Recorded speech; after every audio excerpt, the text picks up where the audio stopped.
சென்னை பெருங்குடியில் குப்பை கிடங்குல ஒரு பெண் சடலத்தை காவல்துறையினர் மிக பரபரப்பாக தேடிக்கிட்டு வராங்க. காரணம் என்ன? கடந்த திங்கட்கிழமை அன்னைக்கு இந்திரா நகர் நிழல் சாலை பகுதியில் ஒரு மூட்டையில் ஒரு சடலம் இருக்குது. அதில் ரத்தம் வடிஞ்ச வண்ணம் ஒரு மூட்டை அங்கே இருப்பதை கண்டு மக்கள் அடையார் காவல் நிலையத்துக்கு தகவல் தராங்க. சென்னை பெருங்குடியில் குப்பை கிடங்கு இருக்குது. அந்த குப்பை கிடங்குல காவல்துறையினர் தீவிரமாக ஒரு பெண் சடலத்தை தேடிக்கிட்டு இருக்காங்க. என்ன காரணம்? கடந்த திங்கட்கிழமை அன்னைக்கு அடையாறு இந்திரா நகர் நிழல் சாலை பகுதியில் ஒரு மூட்டை இருந்திருக்கு. அந்த மூட்டையிலிருந்து ரத்தம் கசிறதா பார்த்துருக்காங்க. அங்கே இருந்த பொதுமக்கள் உடனடியாக காவல்துறைக்கு தகவல் தராங்க. அடையார் லிமிட்டுன்றதுனால அடையார் காவல் நிலையத்திலேருந்து இமீடியட்டாக அந்த ஸ்பாட்டுக்கு போயிருக்காங்க. போய் அந்த மூட்டையை திறந்து பார்க்கும்போது அதில் ஒரு மனித உடல் இருப்பதை உறுதிப்படுத்துகிறாங்க. உடனடியாக அதை அரசு மருத்துவமனைக்கு பிரேத பரிசோதனைக்காக அனுப்பி வைக்கிறாங்க. அங்கே அந்த இறந்த மனிதர் யார், அவர் எதனால் இறந்திருக்காரு, மூட்டையில் அடைக்கப்பட்டது ஏன், இது போல் பல கேள்விகள் எழும்பப்பட்டது. அதில் அவர் பல காயங்கள் அடைஞ்சிருப்பதும் அந்த காயத்தின் மூலமாக அவருடைய உயிர்கள் பிரிந்திருக்கலாம் என்ற கோணத்திலையும், அதே போல் அந்த மூட்டையை யார் அந்த இடத்துல போட்டு போயிருப்பா, இப்படின்ற பல கோணங்களில் அந்த விசாரணை துவக்கப்படுது. இதில் முதல் கட்டமாக அந்த சாலையில் இருக்கக்கூடிய சிசிடிவி கேமராவை உடனடியாக கைப்பற்றி அதில் யார் அந்த சாலை வழியாக போனாங்க, யார் அந்த மூட்டையை அங்கே வச்சிருப்பாங்க, இப்படின்ற கோணத்திலையும் அந்த விசாரணை துவக்கப்படுது. ஒரு இருசக்கர வாகனத்தில் 2 பேர் அந்த மூட்டையை அங்கே வச்சுட்டு போகிறத சிசிடிவி கேமரா மூலம் உறுதி செய்த காவல்துறையினர் அந்த நம்பர் பிளேட்டில் இருக்கக்கூடிய நம்பரை வச்சு அவங்க ஓட்டிட்டு வந்த வண்டி யாருது, அதை பயன்படுத்தினது யார் என்ற கோணத்தில் விசாரணையை முதல்ல துவக்குறாங்க.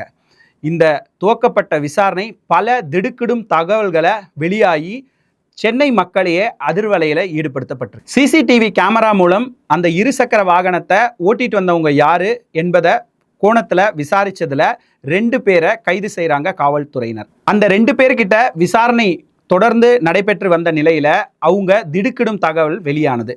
அதில் தரமணியை சார்ந்த ஒரு செக்யூரிட்டி பணிபுரிந்த ஒரு நபர் இறந்தவர் அப்படின்ற முதல் கட்ட தகவல் தெரிய வருது.